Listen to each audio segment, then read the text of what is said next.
I'm a food delivery guy. Nothing glamorous, just delivering food and collecting cash.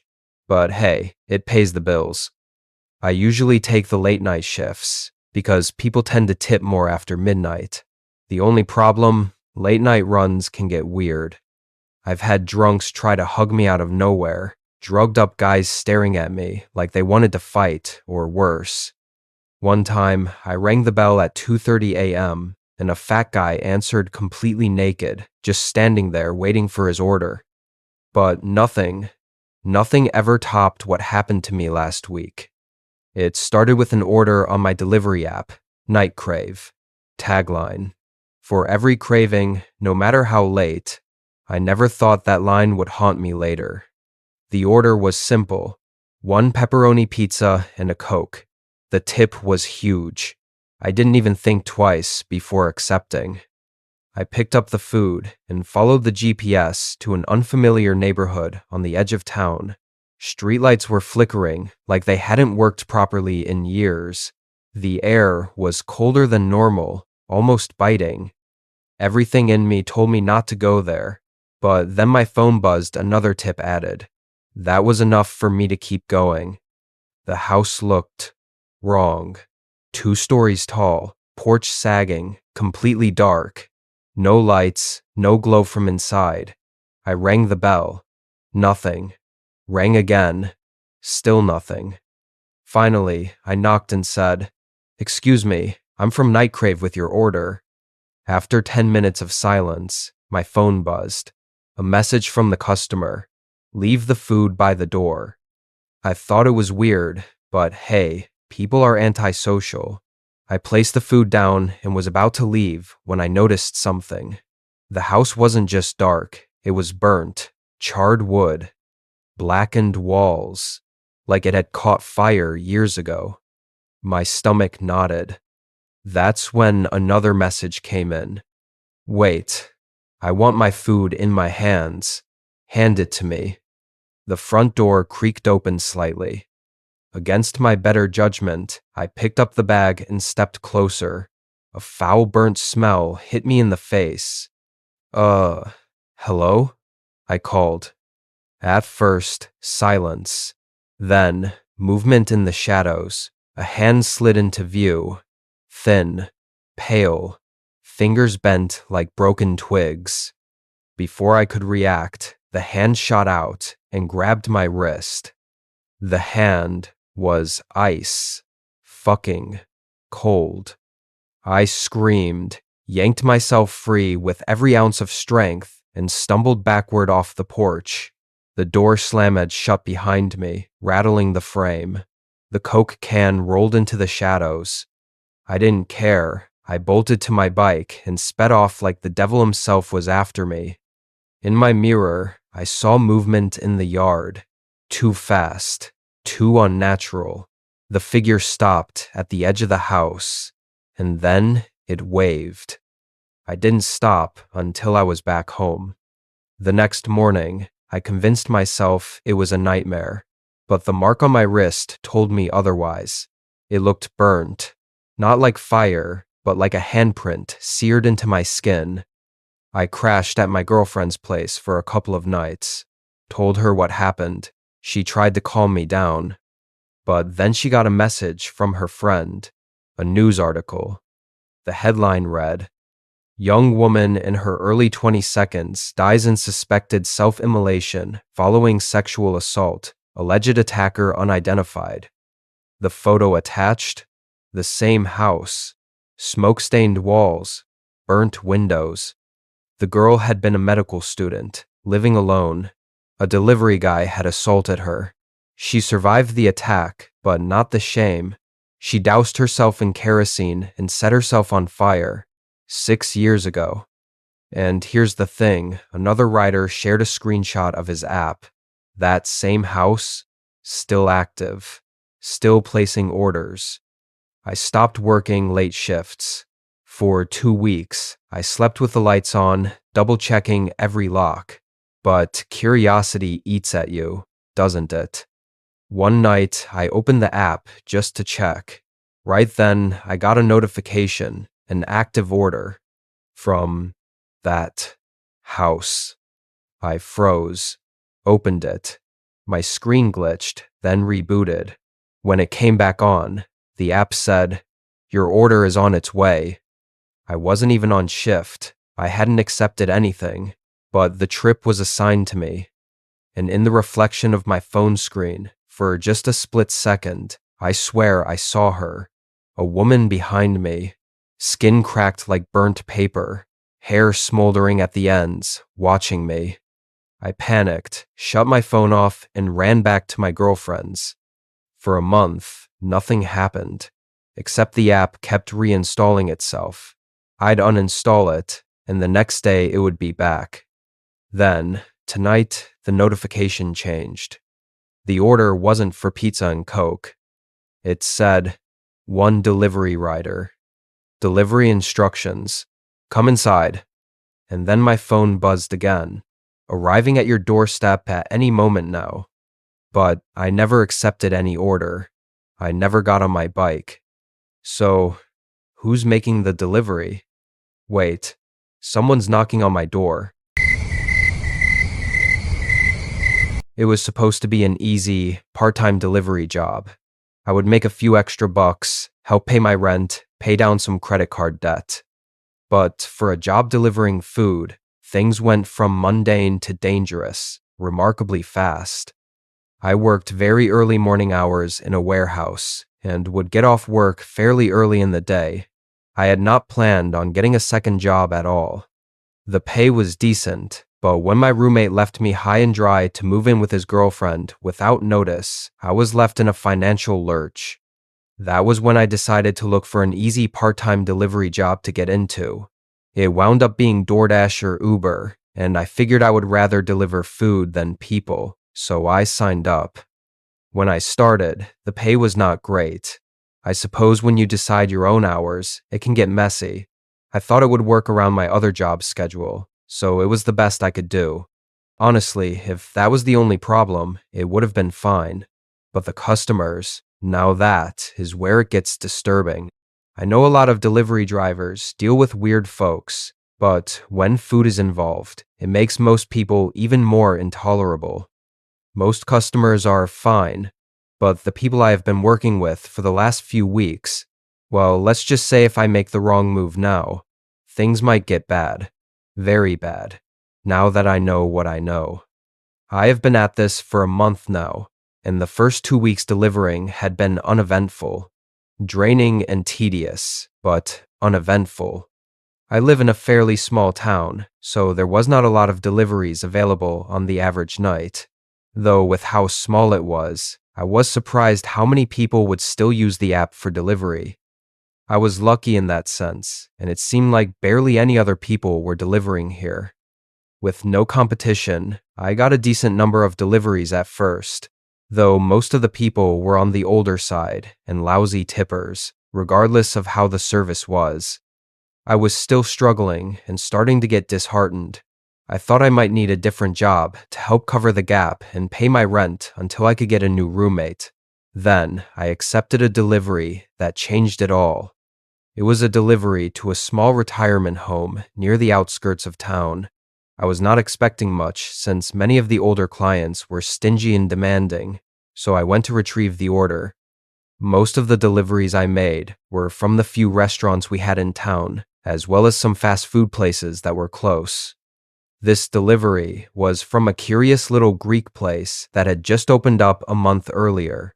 It was called Phagus and served some classic Greek food with a twist. From the ratings I had seen, it was pretty popular so far. I figured I was going to be getting a lot more orders from this place. I arrived as soon as I could to the small restaurant. It was a fairly dingy building. Not much polish had been put into the grand opening, and I was surprised by the state it was in. I walked past the sign and saw a name in Greek on the sign, in smaller font, Phi Gamma Omicrons. Then in larger font, the name of the restaurant, Phagus. I stepped inside and heard the ringing of a smell bell. I waited for someone to come to the counter and looked around a bit. The dining area was very small, and no customers were currently there. Inside the place did look nice and tidy. The decor was not bad either, and the vibe seemed right for the type of restaurant it seemed like. I saw they even had a lot of classical paintings on the walls, and I admired the effort put in to making it look good. Though the Goya, of Saturn or Kronos in Greek, eating his children on the wall was a bit off-putting, especially considering it was right by what looked like the kitchen. For having just opened, I was surprised it was not as busy inside, but I guess if people were grabbing to-go orders, it was more work for me, so I wouldn't complain. As I looked around, the pervasive smell struck me. I like Greek food, but nothing in there smelled like that. It had a sickly sweet aroma. It was just odd enough where I could not decide if it smelled appealing or disgusting. And the few other scents I noted, I could not quite describe at all. My musings were cut short when a small woman emerged from the kitchen and locked eyes on me. She looked ancient and weathered, but the gleam in her eyes possessed an energy that belied her age. She was scrutinizing me as I approached, and I suddenly felt a disturbing sensation. Before the awkward silence lingered any longer, she suddenly smiled and greeted me. "Are you the driver?" I nodded my head, and she looked thrilled. Yes, good. My name is Anthropos, but my friends just call me Annie. Welcome. I am so glad you will be working with us. Please let me get you something for the trouble before you head out." She was already moving past me to grab some items from the counter, and I tried to tell her not to worry, and I had to go, but she would not hear it. In a few minutes, she had made me a tasty little flatbread snack and was crooning over me like a protective mother figure. "Thank you so much, ma'am, but I do need to head out with that delivery." She nodded her head and smiled and placed her hand to her head. "Oh, yes, of course. I am sorry. I just love to serve people. It should be ready now. You wait here and I will go get it." I sat on the small bench by the front door to wait.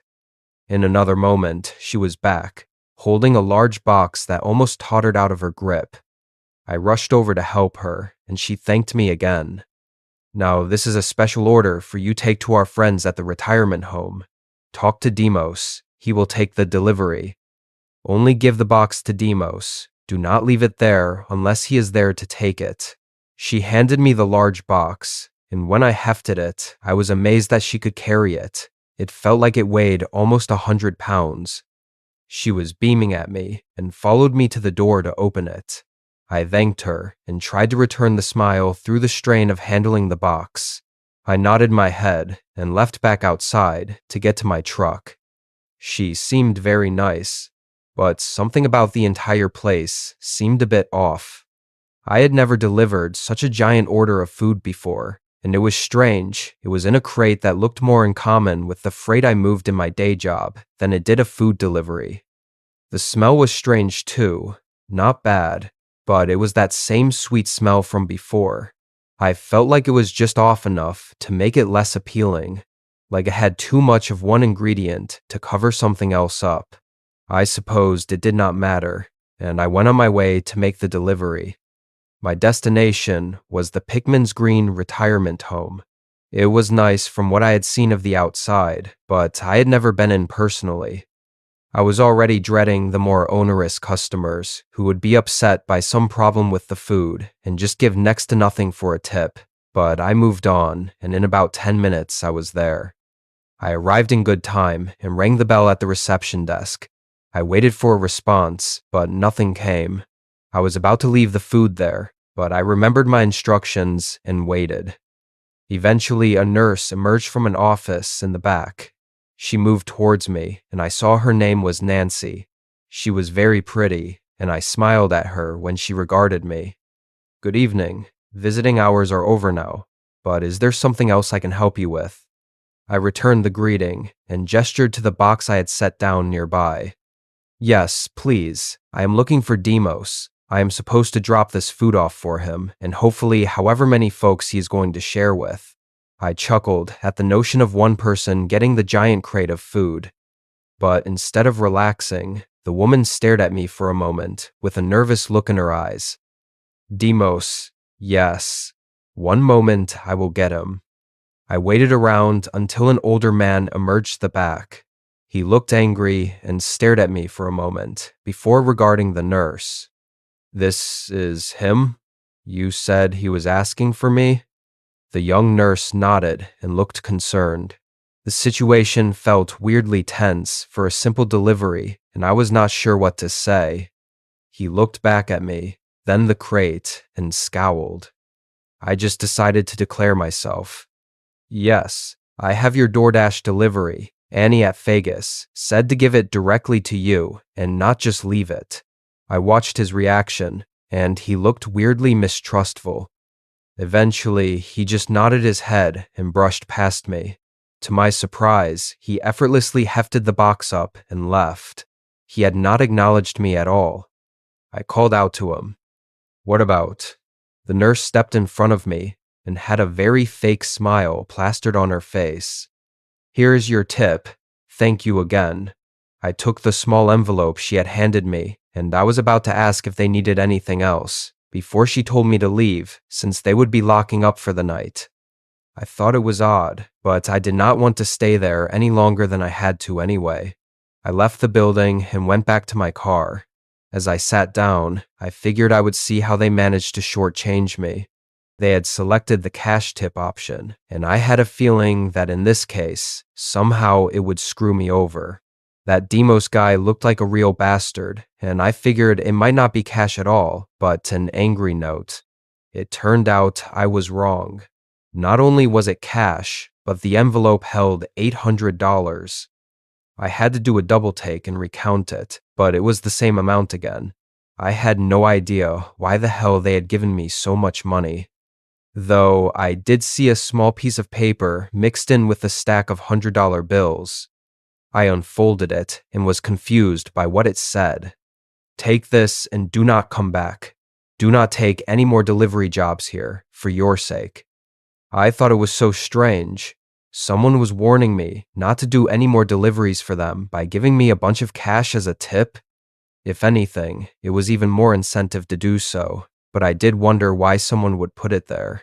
I was foolish enough to believe at the time that it was because someone else might want to be saving those deliveries to get the huge tips for themselves. I wish that had been why. Against the advice of the odd warning, I did respond to the next delivery for Pickman's Green that I saw. It was another order from Vegas, and when I arrived, Annie was there again and greeted me like a long-lost child. She was a little too friendly and pinched my cheeks, saying I was not eating enough and that I was all skin and bones and that she needed to fatten me up. As cute as the doting grandmother act was, I was mostly there for the huge payday from those jobs. Each time I had made a delivery to the retirement home, I made a cash tip of around $800. For that, I would deal with a little embarrassment from the restaurant owner. That night, when I made my deliveries, there were 2 boxes, and I needed to take them in one at a time. I waited by the reception desk to be let in, but instead of the younger, pretty nurse Nancy, there was a young man I hadn't seen before. Had deep bags under his eyes, and looked like he hadn't slept in weeks. He saw me struggling with the boxes and did not move to help, just stood there and said, "Delivery?"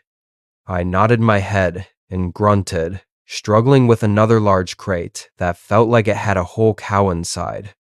After the boxes were inside, the young man moved to take them, but I stepped in. "Actually, I am only supposed to leave that with Demos. Could you go get him?" The man glared at me, and I shrunk back involuntarily, as if I had offended him by asking. I reiterated, "My instructions are to only leave the delivery with Demos. I'm sorry." The man glowered at me another moment and flatly stated, "He is not here right now." I was not sure how to respond. I did not know why they would not have told me. I wondered if I should just leave the food with this nurse instead, but the way he was acting felt off. I was about to agree when the door opened and Demos walked in. When the nurse saw him, they broke into an argument in a language I did not recognize. The tone sounded off, though, like it was too guttural. It did not sound like Greek or any other dialect I could place, but whatever they were talking about, it sounded like an argument that I had no idea what they were saying. I was getting uncomfortable waiting for them to stop fighting so I could get my tip, but then Demos struck the other man after he gestured at me and drew a finger across his throat. I did not like the situation, and I ran, leaving the box with them and just trying to get the hell out of there. I was not sure what set them off, but I felt like I was a moment away from being attacked. I decided to ignore the orders for the retirement home for a while. I had saved a good deal of money, and it would get me by for a little bit. It was just last night that I was convinced to come back and make my most recent delivery. I had received a direct phone call from Annie at Vegas. I was not sure how she had gotten my number, but she was asking me to make a big delivery for a catering event at Pickman's Green. She said she would pay me $2,000 plus tip if I would go. Despite what had happened last time I delivered for them, I couldn't turn down the crazy payday, so I agreed to go. I arrived early at the restaurant and stepped inside. The place felt oddly cold, like no one had been cooking for a while. I shouted into the back, announcing myself. "Hello?" But no one answered. I looked around and saw the light seemed oddly dim as well. It seemed like they had closed early for something. Eventually, Annie emerged from the back room. She smiled as she saw me, but the dim light and the bags under her eyes gave her face an unfortunately hideous quality that I wouldn't dare mention to her directly. I shrunk back a bit, involuntarily. Despite her ghoulish countenance, she seemed elated that I was there. "Oh my, there you are. Come in. Come in. We have the delivery already. We are so grateful you are helping us serve all of those people there." She ushered me toward the kitchen, and when I stepped in, I was shocked to see the gigantic crate that was waiting for me. I looked at her and had to protest. "I'm sorry, I don't even think I could lift this without a forklift, ma'am. This looks like a month worth of food. How are they going to use so much? And why is it in this type of industrial crate?" She brushed off my words and was unconcerned. "Oh, don't worry about that. It may be heavy, but my sons will help you carry it out, and Demos can help you when you get there. It is not just one meal, but a large portion of our fresh specialty. It needs to be kept safe. It is our restaurant's entire body of work." She smiled again, but I was unsure. I noticed that 2 teenage boys had entered the room at some point. Annie spoke to them in a language I couldn't recognize. I was fairly sure it was not Greek either. It unnerved me, since it sounded more like the men arguing at Pickman's Green that night. The 2 boys turned to me, and then stood on one side of the giant crate, and I got the hint. Annie bid us goodbye and good luck, and said she had another one to get started on. I hefted the other side of the crate, and it was incredibly heavy, at least 200 pounds. We managed to make it to my truck, huffing and puffing, and I had to strap it down and secure it before I could get going. The 2 boys watched me wordlessly as I worked, not offering to help, but not interfering. The silent treatment was awkward, and I considered trying to make small talk, but I decided against it and just left, giving them a small wave. As I drove to Pickman's Green, I considered how strange this delivery was. This was not even on record with the Apper company. She had called me directly, and now I was hauling this freight-sized box of food to the already suspicious folks at that shady retirement home. As I was considering the situation, I heard a loud banging noise from the back of the truck. I panicked at first and thought I might have hit something. Then I realized I might not have tied it down correctly, and the box might have shifted or gotten banged up by something. I looked back and did not see it shifting, but I wanted to make sure before continuing in case it did get loose and fall out. I turned off the engine and stepped out. Almost in unison with my door closing, I heard another thump coming from the back. It made me jump, and this time I knew it had been from the box. But to my concern, it was not shifting. I was not even moving anymore. How could it be making noise? I inched closer, suddenly concerned by the silence all around me on the almost deserted highway at dusk. I waited for another few minutes, anxiously expecting something to happen, and it was quiet. A car drove past me, breaking the absolute stillness of the situation, but no noises from the box. Eventually, I decided it was my imagination, and I got back in the truck and continued on my way.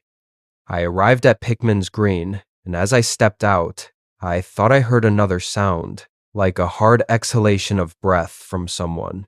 I looked around and saw I was still alone, but the situation was disturbing me. I rushed inside to hopefully find Demos and get this over with. Inside, I saw he was waiting near reception where the nurses would normally be, the permanent scowl still etched on his face. As soon as I walked in, he left the desk and just brushed past me, bumping into my shoulder and just walking past me. I thought I even heard him mutter something under his breath. I walked with him as we went to my truck. He stopped and turned around and demanded, "Open the back and let's get this over with." I did as he instructed, not wanting to spend any more time with him than I had to. As I was undoing the straps, I caught him subtly taking a picture of my license plate with his phone. Before I could say anything, he turned to me and asked, "How is it coming?" I decided to just answer him instead of asking about his weird behavior. "It's all set. Let's get it inside. Do you have a dolly or something?" He frowned at me and pointed to the building. "It's barely a short walk. Come on, use your back." His smile was worse than his frown, and he showed me a toothy grin with hideously brown, almost needle-like teeth. I just nodded my head and bent down to get ready to lift. We raised the giant crate out of the flatbed and started moving. I was trying to back up with it, but the angle was off when we tried to turn, and I told him I needed to set it down. He ignored me, saying, "We are almost there," and he kept going. My fingers started slipping, and I told him I needed to put it down again, until eventually it slipped, and the box crashed down to the ground on my side. Demos shouted what was likely a curse in whatever his native language was, and bent down to inspect the box. My face was red, and I was embarrassed, despite the fact that he had not been listening to me. Before I had time to concern myself with his rebuke, my heart froze when I heard a distinct knocking sound, and it was coming from inside the box. The knocking sounded again, and I thought I heard a muffled cry. I froze, looking at the box and hearing the sound, then looking at Demos, as if to confirm he heard it too. Then the angry look on his face vanished, and he flashed a horrid grin and reached into his coat pocket. He pulled out an envelope and handed it to me. "On second thought, I will take it from here and get Seth to help me bring this the rest of the way in." He whistled loudly, and the young man from before showed up, running to meet us.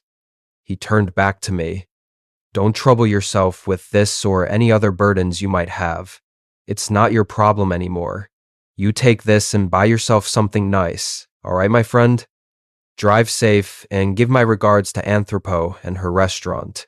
He continued grinning at me as he pressed the envelope into my hand and turned back to the box. Both men hefted the giant crate, and as they lifted it, I heard the banging sound increase in volume and tempo. The last thing I heard as they carried it inside was something that sounded like the word, "Help." I left in a horrified daze. I was not sure if I should call the police or just go home and hide. I know what I heard. I did not see anything, but I am not crazy. Something was in there, or worse, someone. The more I thought about it, the worse the situation felt. I did not know if it was some weird human trafficking business I'd gotten roped into. But I couldn't figure out why they had me delivering those smaller boxes first. I thought about Annie and how she had seemed so nice, but so insistent I work for her. I was afraid she knew more about me than I thought. She had found my number, and worse, maybe she knew where I lived. Honestly, I do not know if I should be telling anyone about this now for that matter, but when more of the pieces came together, the real danger has become clear, and I fear something terrible might happen. something I have to warn people about. The final revelation came to me when I started to question the true nature of the mysterious restaurant and their client at Pickman's Green. I stumbled upon it while researching a bit about Annie and the restaurant. I found out very little about her or her history directly, though it was in piecing together her name and the restaurant on a notepad where I realized the horror had been hiding in plain sight the entire time.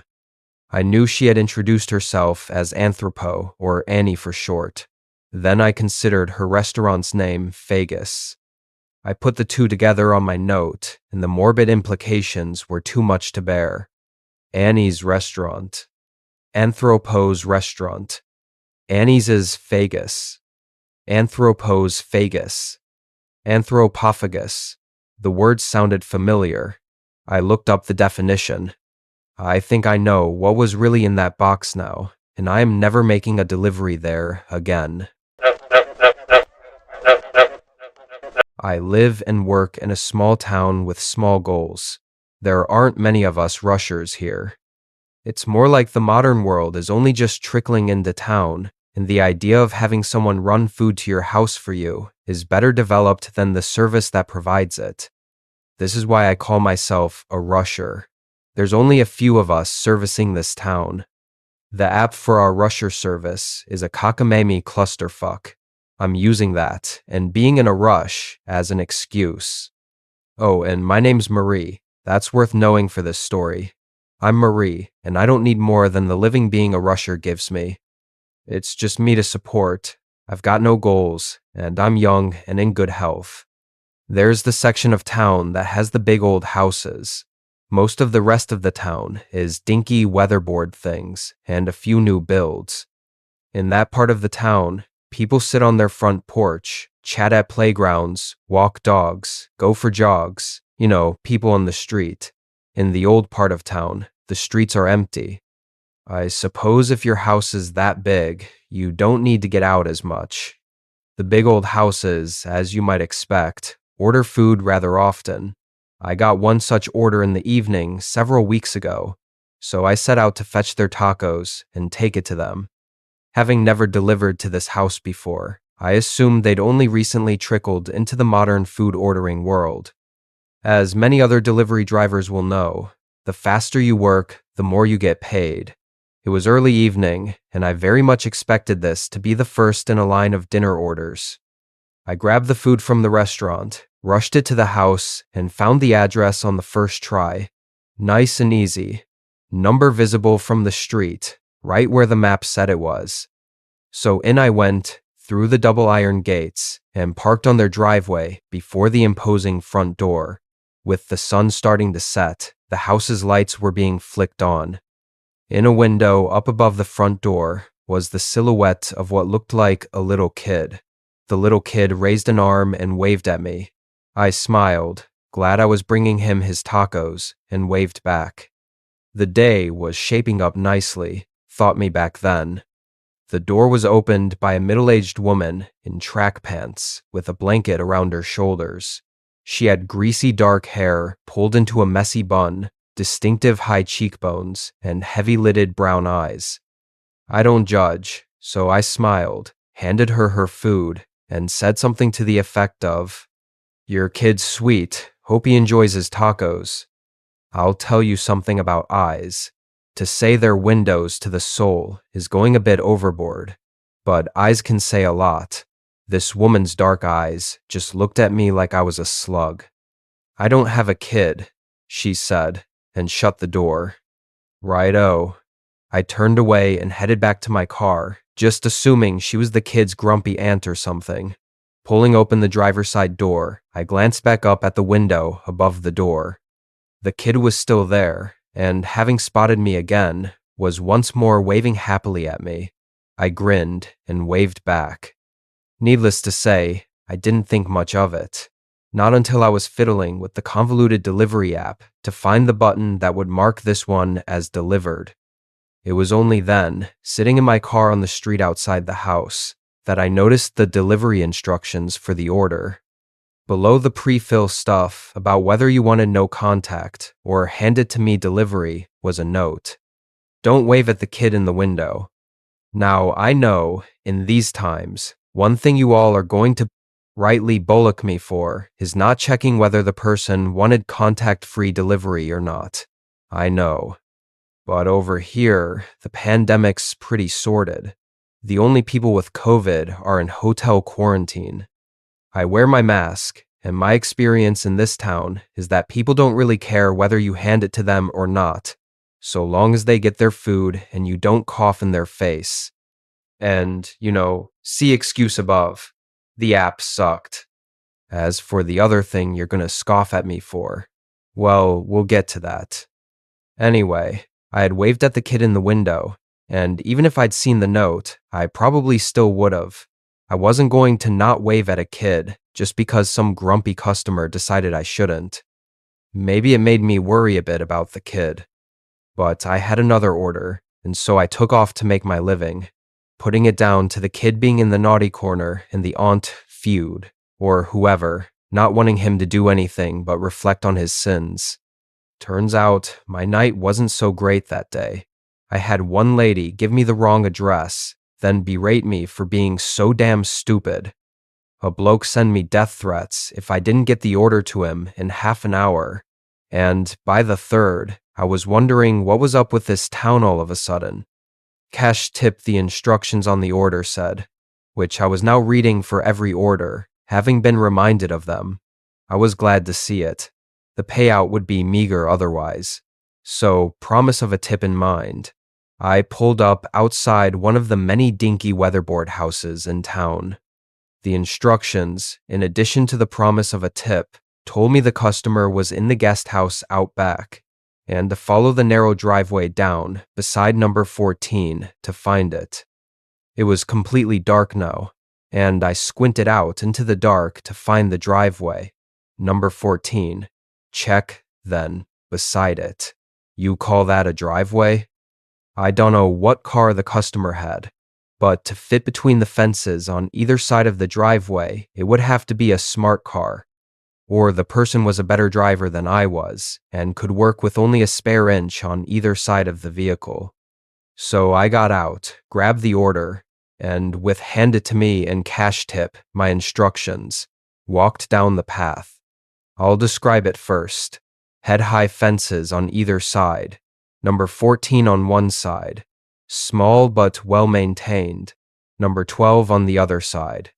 Looking like a hoarder who didn't cut the grass lived there. Then this narrow-ass driveway with a mostly dark guest house visible at its end. Then I'll describe the other thing I noticed. A pair of footsteps that weren't mine.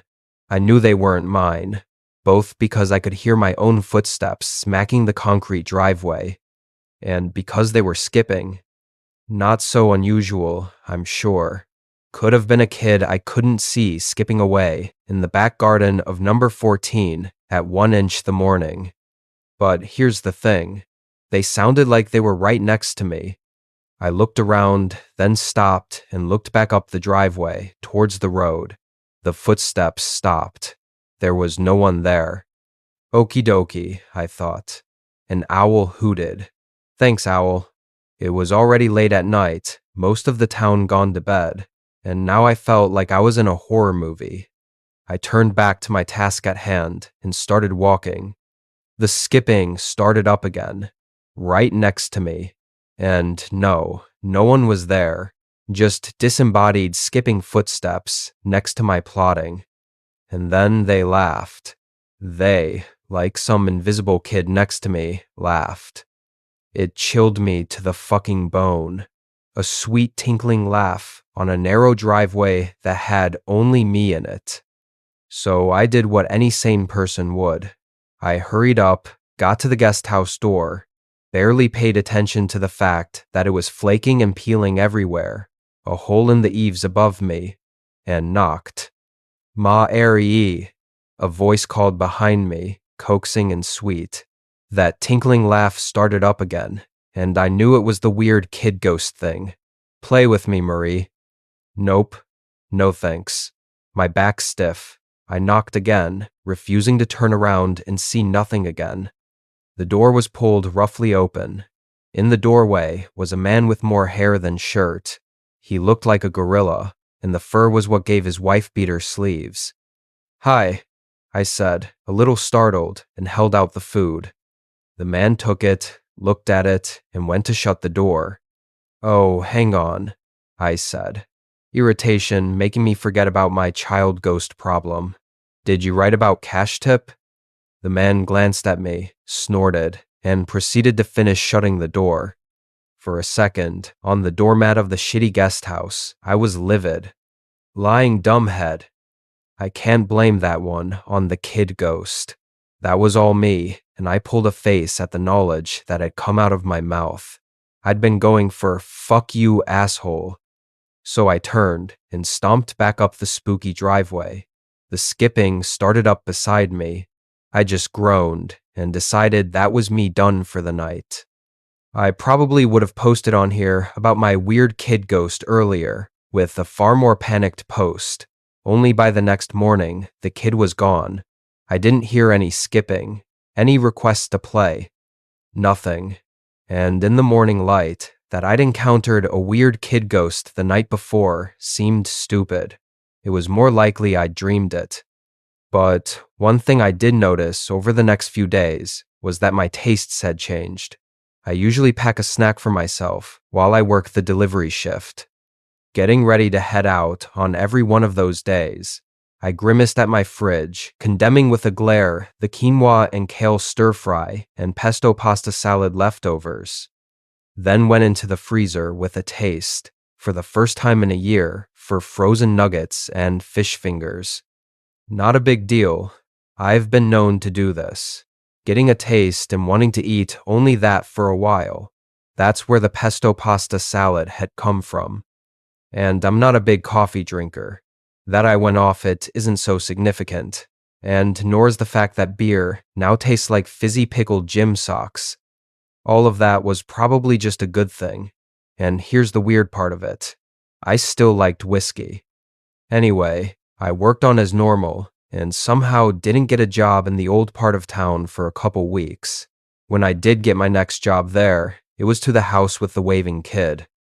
I dicked about, trying to work out whether I should accept this job or not, and eventually gave in and hit the accept button. It was early evening. I already knew the instructions for this house, and no one else was ordering dinner yet. I fetched the burgers, and as I was walking out the restaurant with them, the app started to ping me with all the new orders popping up in town. This is the app's way of making us rushers hustle by letting us know there's so many more money-earning opportunities awaiting us. I jumped in my car, stuck the food in its warm box, and hustled into the old house part of town. I was resolved not to wave at any kids in the window. I didn't want to even imagine a skipping ghost with me again tonight. When I pulled up past the big iron gates, I was pretty relieved not to even see a kid in the window. I jumped out, mindful of all the new jobs I had waiting for me, and hurried up to the imposing door. It was the middle-aged woman with the greasy hair again, though this time she was in a dressing gown, not a blanket. I smiled, made no comment about kids, and handed her her food. She said a blank thanks, took it, shut the door, and I hopped back in my car. Simple. I put my car in reverse and looked in the rearview mirror to make my way back out through the gates. There was a blue plastic ball on the driveway. How it had gotten there, I don't know, but I wasn't about to run over some kid's ball. Especially not a kid that appeared to have no one for them, but some woman who didn't recognize them as their kid. I jumped out, grabbed the ball, tossed it out of the way, and plopped back into my car. Ready to mark the job as complete, I spotted the instructions. You're all rolling your eyes, partly because half of you have wished your delivery driver would just check the damn instructions for once. But yeah, you've got it. I didn't check the instructions for this job when I took it. I thought I already knew them. This instruction, though, it read, "Don't play with the kid." In fairness to me, I hadn't played with the kid. I just tossed a ball out of the way. It didn't make a difference. After my fourth job of the evening, I heard the laughter of a little kid. An hour later, I heard the skipping, following up a front path behind me. Marie, yee, the kid's voice sang. My teeth grit. I felt prickles go down my spine. I'd been expecting it, though. Play with me. I whirled around. There was nothing there, of course. I glowered at the customer's empty front lawn, turned back to the door, and knocked. The kid stayed silent as the customer took their order and wished me a good night. Then the kid was back at it.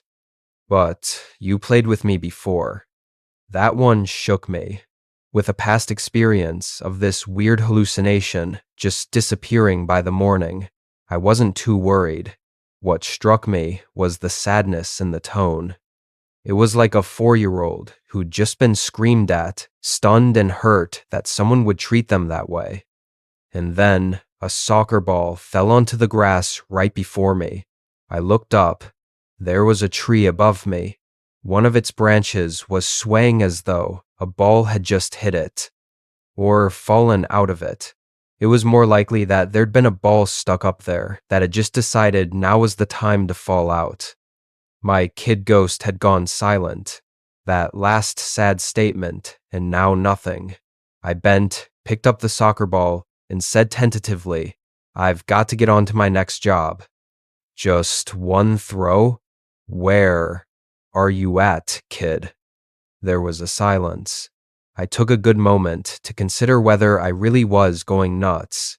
Then I heard a little giggle off to my left. I chucked the ball in that direction, shook myself, and got back into my car. No soccer ball bashed into the side of my car, thrown back to me by a kid apparition, and I was glad for that. Not just because I didn't need any more ghost or hallucination crap, but because I'd feel bad for the little kid if he did. The kid didn't ask for any more playtime after that, but he didn't leave me alone either. By midnight, I was tired, and no longer questioning the odd singing, skipping, or giggling I heard following me. It was like something that could exist, sometimes, in the night. And it wasn't freaking me out so much anymore, so I just went with it. I had one last order to deliver, and then I was going to throw in the towel. A good sleep had relieved me of whatever kid ghost I'd had last time. I climbed out of my car and took an unenthusiastic look at the apartment complex before me. The instructions.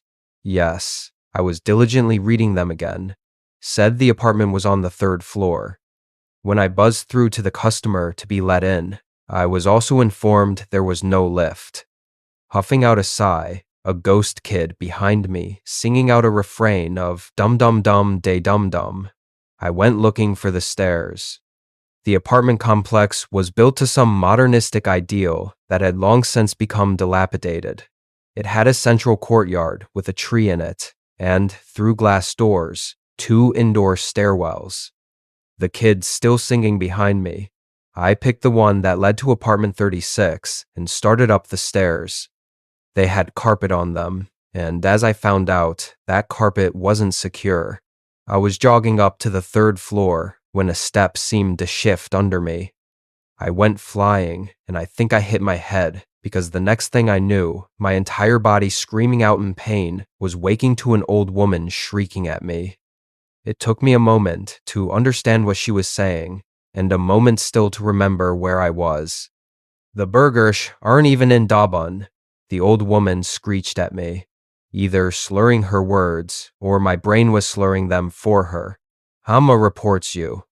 Chuck my foods all over the place, stupid cunt. Now, writing this, I'm downright furious with that woman. Your rusher was flat on their back on the landing, groggy and obviously having just fallen down the steps, and you're screaming at them because your food got tossed around a bit. That lady took the delivery bag, still telling me off, and slammed her door shut, leaving me back down on the stairs. At the time, I was just trying to see properly. I got myself to sit up after a bit, winded and my head whirling, and leant my head against my knees. Breathe in slowly and out, I directed myself. The whirling will pass. I'd completely forgotten about the kid. until I heard a little whimper beside me. It freaked me out of my skin. For a long moment, I stared around wildly, trying to see the person who'd made the noise. Then I remembered. "Eyes okay," I muttered, dumping my head back on my knees and not caring if anyone heard me talking to a ghost. No one had come out of their apartments to check I was all right anyway. "Don't worry about it." There was a long silence. The kid didn't pat me on the knee or anything, but I felt comforted all the same by an invisible 4-year-old. And then, "I'm sorry," the kid whispered, so quietly and forlornly, the tears I didn't think were coming, even after getting knocked out, came straight to the surface. "You're okay, bud," I whispered back. "It's not your fault." I woke up the next day to a continued headache. I lay there, in bed, for a long time, trying to remember how safely I'd gotten home with this concussion. Then I remembered the kid, and just pondered that weird experience for a while. I didn't believe in ghosts. I didn't not believe in them either. It was more like a what the hell perspective. Still, with light shining in around my curtains, in my familiar bedroom, I was glad for a return to normalcy, and it seemed this little kid carried with him some horrendous luck. I've never been screamed at more by customers than I have when working with this kid trotting after me. I've certainly never knocked myself out at work before either.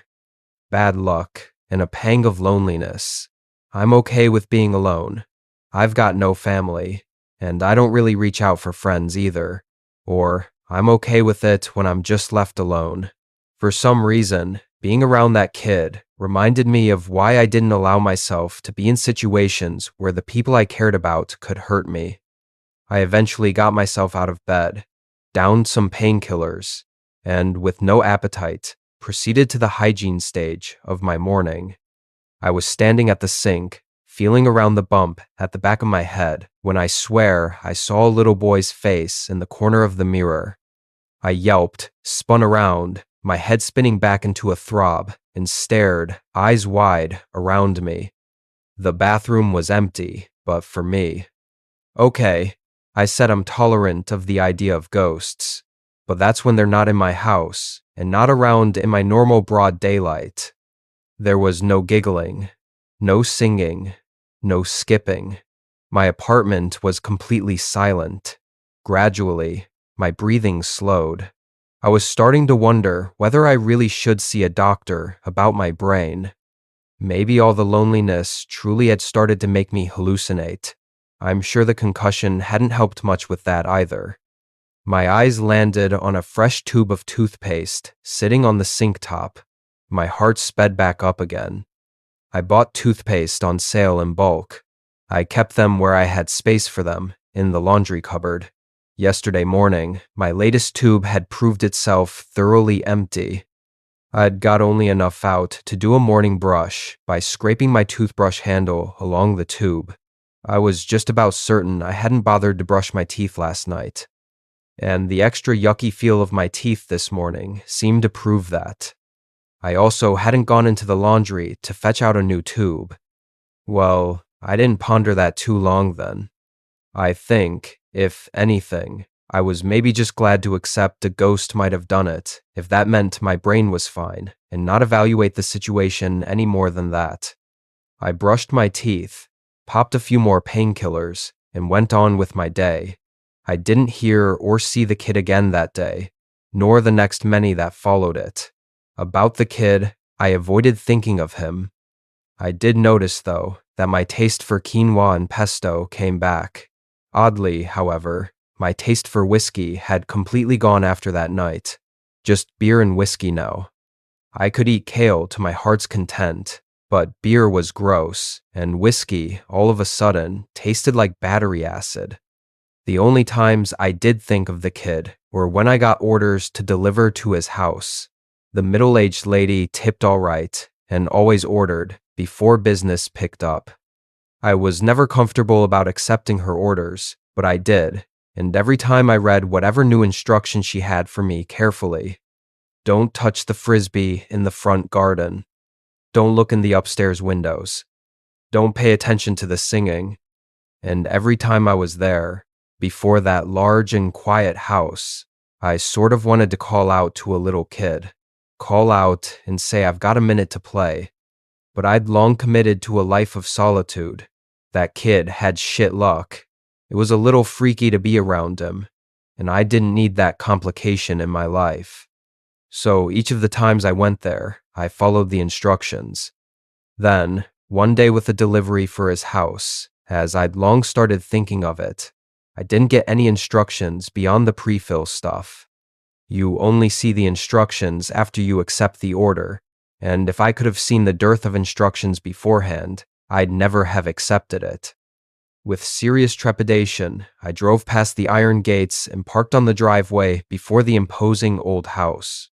Just don't look around, I told myself, feeling both jumpy and guilty, as I always did at this house. Don't touch any toys. Don't react to any sign of a kid. I made my delivery, the middle-aged woman looking just as she always did, with uncaring brown eyes, unclean hair, and prominent cheekbones, and got back in my car. I breathed a low sigh. There'd been zero sign of the kid. I was relieved. And, at the same time, I was sad. What if the ghost kid, facing ongoing neglect, had gone, moved off to the land of nothing? Poor little kid. And then I saw my phone, and all my sadness instantly disappeared. Provided not as delivery instructions, but in a text sent 5 minutes after the order had been booked, was the message, "Don't drive through the gates. Park on the street and call me to come out." "Oh, come on," I cried, as a little giggle sounded on the seats behind me. So I had a skipping, singing, giggling little kid with me again that night. I was extra careful, expecting bad luck at every turn. After my 6th delivery, to a guy living in a garage down a dark back street behind weatherboard houses, I trod carefully, keeping an eye out for, I don't know, a rock I'd fall over. "Mari-ee, play with me?" I took a deep breath. It was still a bit creepy to have a ghost kid call out to you like that in a badly lit back street in the middle of the night. "What do you want to play with?" I asked. There was a giggle, then a stone, likely from the side of the crumbling street, was skipped along the cracked asphalt to my feet. Tossing stones? I didn't remember playing that as a kid, but I scooped the stone up anyway, asked, "Where are you, bud?" and skipped the stone back in the direction of the tinkling laughter. Back and forth we skipped that stone, the kid's laughter getting wilder and more excited. Before I had to warn, "I do have to get on with work, kid. 5 more?" The kid didn't push it. He giggled his way through all 5 of those turns, then just went silent and let me climb back in my car. I got shouted at by customers several times that night, but thankfully didn't crack my head open on anything. I made it back to my apartment in the early hours of the morning with an invisible singing kid, as far as I could tell, on my back seat. I think he just stayed in the car, or went wherever he did when he left me alone. I woke up late the next day and played some games on my computer. On a few occasions, I thought I heard some singing, but it was over the sound of my game, and you know how it is when you expect to hear something. Waiting for a phone call, and you think you hear it in the music you're playing in the background. Or scared of hearing the doorbell go, so you keep imagining it. I thought it was like that, me imagining hearing the kid. He didn't ask me to play with him or anything, so I felt I was in the clear when I plopped back in my car and signed into the Rusher app.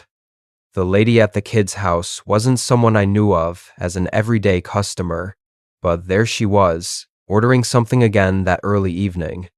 With fewer misgivings than usual, I accepted the order and scrolled through the app until I found the button for delivery instructions. I frowned down at them. "Don't let the kid in. He's not to pass the gates." I imagined a poor little ghost kid sitting outside, wanting to come in. The idea made me unreasonably sad. I really hoped that wasn't the case. Once again, I collected the order and headed off. I even rolled down my windows and listened carefully, driving slowly as I approached the kid's house, listening for a crying kid maybe, listening for something. I've read enough of the stories on this subreddit to have sat behind my screen groaning. Don't, come on, man. You know how this works. You know that this is all going to go wrong if you don't follow the rules. But here I was, periodically haunted by a ghost kid, knowing letting a sad little ghost kid into the house's grounds would mean another night's haunting, and I wasn't really against it. I almost wanted it, despite my misgivings, the bad luck, and how it occasionally creeped me out. But I didn't hear the little kid. I didn't see anything either when I looked in my wing mirrors just in case he appeared in those. Weirdly disappointed, I parked in the driveway. And then I heard the giggle. I whipped around, nothing there. Bud, I complained, were you there this whole time? He crowed with laughter, the tinkling sound, despite it all, making me snicker. I just hoped the little ghost kid wasn't going to go evil poltergeist on me. And I wasn't too sure about him sticking around all the time. I never signed up to be nanny to a ghost child forevermore. Well, fuck, I'd screwed up with those instructions too. But as I got out of the car to deliver the order, I only minded a bit. At least the sadness I'd been wary of feeling wasn't there. The woman took her order without comment, and the kid sung quietly in the back of the car as I drove away. The next request for me to play came after a delivery by an ornamental park with a fountain. I'd agreed to the request when I heard the kid's laughter running away from me into the park. Deciding why the hell not, I ran after him, only to get splashed in the face by fountain water. He loved that game. Me flicking water back at his tinkling laughter and trying to dodge splashes sent at me by a kid I couldn't see. That wasn't easy, but though I got damp, there was something nice in hearing him have such a good time with so simple a game. Once again, the kid was amenable to me telling him I had to get back to work. He hummed away in the car behind me as I collected, then set off to deliver the next order. The delivery instructions on this one were to hand the order to the customer, and nothing else. Before a slightly shabby weatherboard house, normal on a street of them, I stopped the car and pulled the order out of the warm box. "Don't knock on the door," I started, going still while leant over the center console with the order bag in my hand. The kid had never sounded that serious. He'd never given me an instruction either. It sent chills up my spine, like I was suddenly being shown the ghost kid wasn't all I'd thought he was. "What's up, bud?" I asked, uneasy.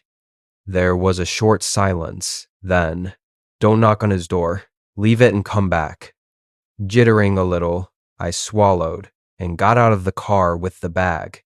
I was no longer so sure about my ghost kid, but I hesitated on the front steps. The house looked perfectly normal. I'd walked along dark back streets and the driveways of sour gorilla men with this kid. The kid had never spoken up like that those times. "Mary Yee," the kid cried at me from the car behind me. "Don't go, don't knock." For some reason, his cry brought tears to my eyes. "Come back!" he cried at me, getting really upset, and from the sounds of it, starting to bang on the car window. "Come back!" So I dashed up 2 steps, left the food on the top one by the door, and raced back to the car, flinging myself into it and starting up the engine. I saw the front door open as I peeled away from the house. "It's okay, bud," I said, driving away. "It's okay." But there was no answer. I thought there'd been crying in the back seat when I'd launched back into the car, but it was gone now. My eyes welled up properly as I pulled up, blocks away from the house. I didn't mark the food as delivered just yet. "Bud?" I asked, looking behind me. "You still there?" There was no response. Nothing. Not even singing. "Bud?" I tried again, a tear spilling out of my eye.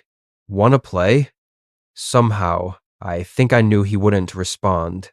It was a very lonely night for me after that, and a very lonely day after that night. The woman at the kid's house didn't order food again. One evening, I drove onto the driveway of the big old house without an order, hoping once I'd passed the iron gates that I'd see something I shouldn't do just so I could do it. But the kid didn't reappear. I haven't heard him, haven't seen sign of him for a while now. I did see the newspapers, though. A few weeks ago, on the night I'd made that last delivery with the kid, a female rusher was badly assaulted by a man in town. She made it, was, per the papers, in a stable condition, though I'm sure not without lasting trauma. The man was arrested, drunk and swearing, the next day. Today, the reason I'm posting is because I found an older article in our local newspaper archives. You can say I've become a little obsessed with this, and the digging took hours. But I found something. 15 years ago, a man was charged with murder and domestic abuse. In a fit of intoxicated blind rage, he'd smashed his only son, a 4-year-old boy, through an upstairs window of their house. The boy had died. The mother had been treated for injuries. And there was a picture in a later article about the court case of the mom. She had unwashed brown hair, brown eyes with heavy lids, and prominent cheekbones.